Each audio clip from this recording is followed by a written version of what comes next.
Na mtazamaji, tuelekee Mombasa sasa, ambapo wadau katika sekta ya afya huko Mombasa wanaitaka serikali kuu na zile za kaunti kuwekeza katika teknolojia na dawa ili kukabiliana na magonjwa sugu.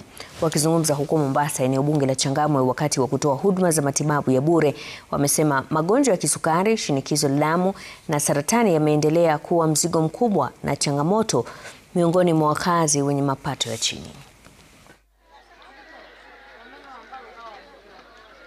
Healthcare has been able to get to the people. So today we are doing a very comprehensive camp and a variety of services, right from triaging, where patients are able to know their nutritional, they're able to get nutritional guide, they're able to know their sugar levels, they're able to know their pressure levels. And again, if you're a chronic patient, you're getting free medication. Of course, all the patients are getting free medication, but for the chronic patients, we have a continuous care program where they're going to get access to doctor guidance, access to medication.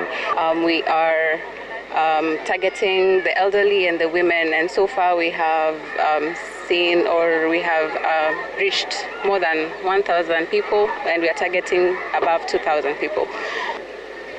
Ni mingi, unaambiwa nenda ulipe pisha, ulipe kila kitu. Unaambiwa unalipa cha. Manasema cha matakulipia nusu na nyingine ulipe. Nishaenda lakini gharama zilinishinda.